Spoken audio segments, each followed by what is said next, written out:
শেখ হাসিনার বিচার তো হবেই, বিচারের সাথে সাথে আমি এই দাবিটাও জানাচ্ছি, যেখানে জাদুঘর হবে এই জাদুঘরে জানি শেখ হাসিনারে খবর না দিয়ে ওই জাদুঘরে শেখ হাসিনারে মমি করে রাখা হয়। হাসিনা এমন একটা নির্লজ্জ, সে যদি মোদির পা ধরতে হয় সেটা ধরে হলো আপনার মনে করেন যে ক্ষমতা আসার জন্য সে সবকিছু করতে রাজি আছে। 20 কোটি জনগণকে প্রস্তুত করতে হবে, এর জন্য এদেরকে যথা উপযুক্ত প্রশিক্ষণ দিতে হবে। এখন থেকে আজ থেকে শুরু করতে হবে এই প্রক্রিয়া, যেন ওরা যে কোনো মুহূর্তে যদি আমাদেরকে অ্যাটাক করে তাদেরকে আমরা রুখে দিতে পারি।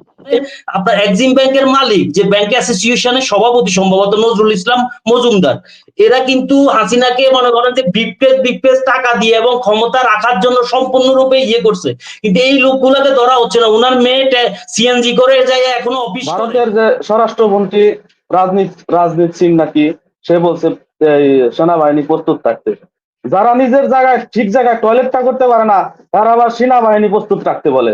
আচ্ছা যাই হোক, আর একটা কথা বলি, দেখেন এটা হওয়ার পরে আজকে ভারতে দেখেন মণিপুরে কিন্তু আজকে রকেট হামলা হয়েছে। তারা তাদের 7 সিস্টার নিয়ে চিন্তা করুক আগে, এখনই দেখেন শুরু হয়ে গেছে। তার কি অবস্থা হয় সেটা আর কদিন পরেই বোঝা যাবে।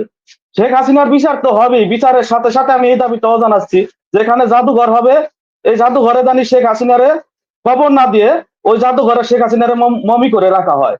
আর একটা কথা বলি, এই যে শেখ হাসিনার যে উম্মত, এই উম্মতদের পালিয়ে যাইতে যারা সাহায্য করতেছে এই বিষয়টা একটু তুলে ধরবেন।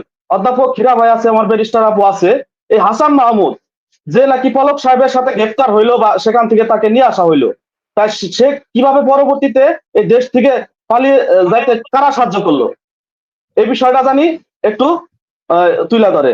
ধন্যবাদ মনির ভাই আপনাকে। ধন্যবাদ আপনাকে, ধন্যবাদ। জহিরুল ইসলাম। জি আসসালামু আলাইকুম, ধন্যবাদ আপনাদের। বিপ্লবী সরকার এই প্রথম কোন বিপ্লবী বক্তব্য দিয়েছে বলে আমার কাছে মনে হয়েছে। আমার অনেক ভালো লাগছে উনার ডক্টর ইউনূস সাহেবের বক্তব্যটা। আসলে আমরা যে বিপ্লবী সরকারের হয়তো সময়টা অনেক কম, কিন্তু উনাদের কার্যকলাপের যে উনাদের কার্যক্রম হয়েছে এর ভিতরে আমার কাছে খুবই মানে মনে হচ্ছে যে এখানে কয়েকটা জিনিসের উপর যদি উনারা মানে ফোকাস দেয় তাহলে আমার মনে হয় যে দেশটাকে অনেক শান্তিতে চলে আসবে বলি। বিশেষ করে যে প্রশাসনিক লেভেলে যে আওয়ামী লীগের যে লোকজন এনে বসাইছে, ওখানে প্রায় তিন স্তর বিশিষ্ট লোকজন, কিন্তু সবাই ওদের লোক।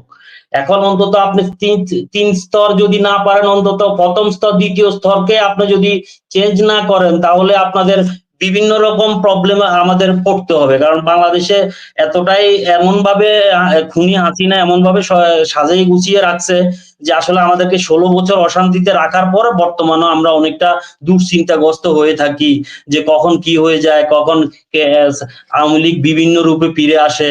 তারপরে উনি আবার ইন্ডিয়া বসে বসে, হাসিনা এমন একটা নির্লজ্জ, সে যদি মোদির পা ধরতে হয় সেটা ধরে হলো আপনার মনে করেন যে ক্ষমতা আসার জন্য সে সবকিছু করতে রাজি আছে। ওইটা হচ্ছে এমন একটা অবস্থা। তার কিছু আমরা প্রতিফলন অলরেডি দেখতেছি। এই যে রাজনাথ সিং এর যে বক্তব্যটা, আপনার সেনাবাহিনী প্রস্তুত থাকো বাংলাদেশে, আপনার যে এই যে মানে তাদের মিডিয়া স্পষ্টভাবে আমাদের বাংলাদেশে একটা অশান্তি সৃষ্টি করার জন্য ভূমিকা রাখতেছে, এবং সরকার ইন্ডিয়ান সরকারও এই ইয়ে করতেছে, এগুলা সবকিছুই হাসিনার কলকাঠি নাড়াচ্ছে বলে আমার কাছে মনে হচ্ছে।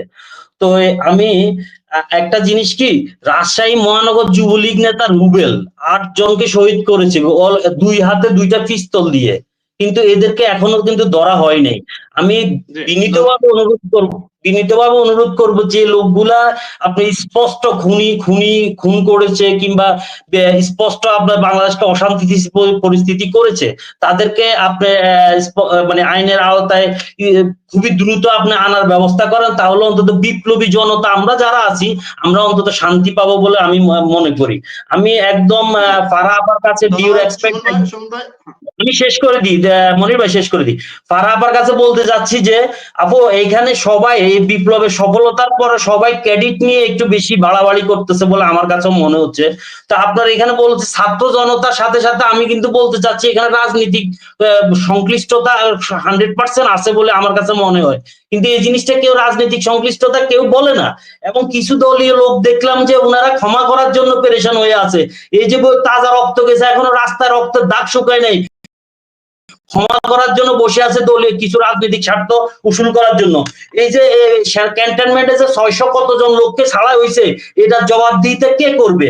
আমার কাছে মনে হয় না। আমি একদম একটা ইনফরমেশন মনির ভাই প্লিজ, সেটা হচ্ছে যে আপনার যে ব্যবসায়িক যে সমিতি আছে ওখানে আপনার এক্সিম ব্যাংকের মালিক, যে ব্যাংক অ্যাসোসিয়েশনের সভাপতি সম্ভবত নজরুল ইসলাম মজুমদার, এরা কিন্তু হাসিনাকে মনে করেন যে বিপেস টাকা দিয়ে এবং ক্ষমতা রাখার জন্য সম্পূর্ণরূপে ইয়ে করছে।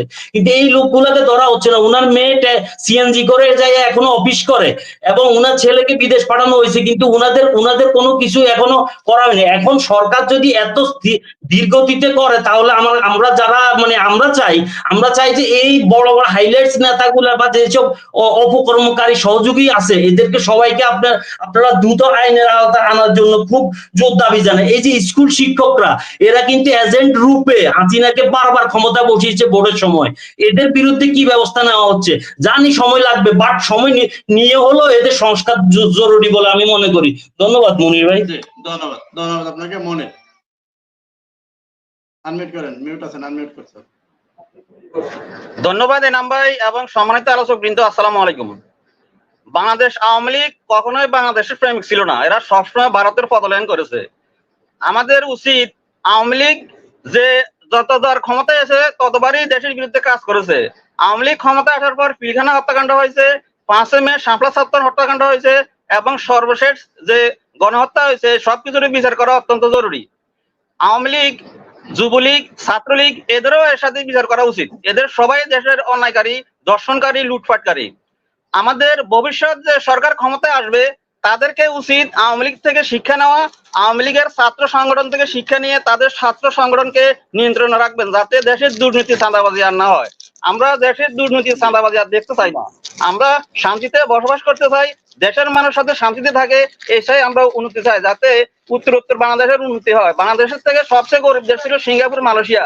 তারা আমাদের থেকে অনেক দূরে চলে গেছে, কারণ ওনাদের যারা রাষ্ট্রপ্রধান ছিল তারা সবাই দেশপ্রেমিক ছিল। আর আমাদের রাষ্ট্রপ্রধানরা যারা ছিল, এরা কেউ দেশপ্রেমিক ছিল না। এদের দেশপ্রেমিক না থাকার কারণে দেশের বর্তমানে এই পরিস্থিতির সৃষ্টি হয়েছে। আমাদের উচিত ভালো এমপিদের নির্বাচন করার জন্য দল থেকে ভালো ভালো লোকদেরকে নমিনেশন দেওয়া, শিক্ষিত লোকদের নমিনেশন দেওয়া। ধন্যবাদ। একটু সংক্ষিপ্ত করতে হবে। আব্দুল মান্নান আনমিউট করে বলেন। জি, বিসমিল্লাহির রহমানির রহিম। সঞ্চালক মনির ইসলাম মনির ভাই এবং উপস্থিত আলোচক যারা আছেন, আপনারা সকলকে আমি সালাম জানাচ্ছি, এবং যারা দেশের বাইরে জয়েন্ট আছেন তাদের সকলকে সালাম জানাচ্ছি। আসসালামু আলাইকুম। আমি প্রশ্নটি করার আগে আমি ফারাহ খানের একটি বিষয় তিনি বললেন, ওইটা উল্লেখ করতে চাচ্ছি আগে। উনি বললেন আমাদের প্রয়োজন আছে ভারতেরও প্রয়োজন আছে আমাদের। আপা, আসলে কিন্তু আমাদের প্রয়োজন ভারতের নেই। কেন নেই?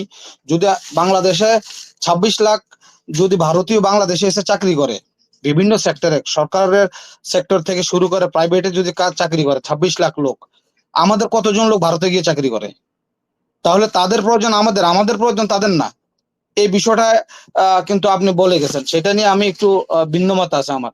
কারণ আপনি দেখেন, মাওলানা ভাসানী থেকে শুরু করে আল্লামা সাঈদী এবং আরো কিছু বিভিন্ন নেতৃবৃন্দ কিন্তু বলে গেছেন ভারত বাংলাদেশের প্রথম শত্রু।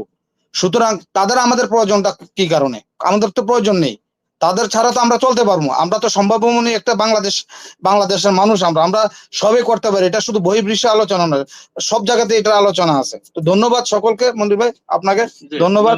ভারতের আমাদের প্রয়োজন নেই, এটা ক্লিয়ারলি কথা। ভারতের সাথে সম্পর্ক থাকবে, এরা শুধু একটা লোককে বসাবে। একটা মিনিট মনির ভাই, 1 মিনিট। তারা ভারত আমাদের এই একটা মহিলাকে 18টা বছর বসে সারা বাংলাদেশটাকে কি অবস্থা রেখেছে, খুন গুম প্রত্যেকটা জায়গায়। সুতরাং আমি মনির ভাইয়ের মাধ্যমে আজকে একটি বিষয় বলতে চাচ্ছি যে মনির ভাই এই বিষয়গুলো উঠাবেন, কারণ এই পর্যন্ত বাংলাদেশে প্রত্যেকটি জায়গাতে আওয়ামী সন্ত্রাসী বসে আছে। এগুলাকে টার্গেট করতে হবে, এগুলাকে ক্লিন করতে হবে, তা নইলে দেশের পরিস্থিতি যে কোনো মুহূর্তে কিছু হতে পারে। কারণ ভারত একের পর এক করে যাচ্ছে সিস্টেম। ওকে, ধন্যবাদ ভাই, আসসালামু আলাইকুম। ওনাকে তো দেশে এনে অবশ্যই বিচার করতেই হবে। তার আগে এই দেশে যে সমস্ত হত্যাযজ্ঞ চলেছে তার কিন্তু ভিডিও ফুটেজ আছে,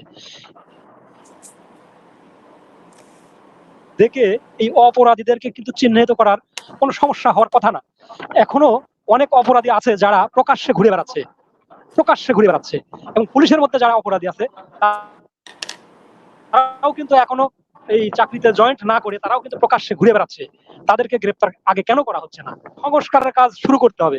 এখন দেখেন ভারতের পররাষ্ট্র মন্ত্রী রাজনাথ সিং সে তার আর্মিদেরকে প্রস্তুত থাকতে বললো। নজর এই নুরুজ্জামান হীরা ভাই একটা কথা বললেন যে আমাদের 20 কোটি জনতা আছে, তাদের শূন্য আমাদের কাছে কিছুই না।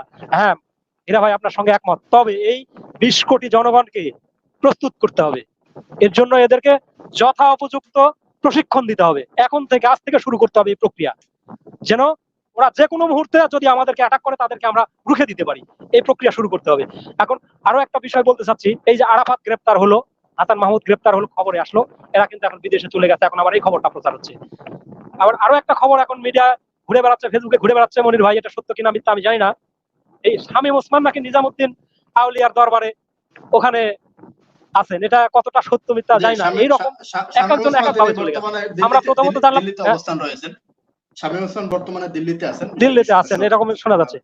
এখন আমি আরো একটু বিষয় বলতে চাচ্ছি, সেটা হচ্ছে আর্মির পক্ষ থেকে সেনাপ্রধান বললেন যে 626 জন তাদের অধীনে আছে, বিভিন্ন রাজনৈতিক ব্যক্তিত্ব এবং সরকারি উচ্চ পদস্থ কর্মকর্তাগণ। পরবর্তীতে বললেন যে তাদের মধ্যে 552 জন চলে গেছে স্বেচ্ছায় পরিবার সহ, আর বাকি কিছু আছে। কিন্তু এরা কোথায় গেল, কিভাবে গেল? এখন পর্যন্ত এনাদেরকে তো গ্রেপ্তারের কোনো প্রক্রিয়া দেখি না, কারণ এরা তো প্রত্যক্ষ হত্যার সঙ্গে জড়িত। এরা কোথায় আছে, কিভাবে আছে, এই অপারেশন কবে পরিচালিত হবে? একটা অপারেশন চালানো হচ্ছে, কিছু কিছু এলাকায় অপারেশন চালানো হচ্ছে। হ্যাঁ শেষ করছি মনির ভাই, 10 সেকেন্ড। এই অপারেশনে যারা মূল হোতা, মূল ঘাতক, তাদেরকে কেন গ্রেপ্তার করা হচ্ছে না?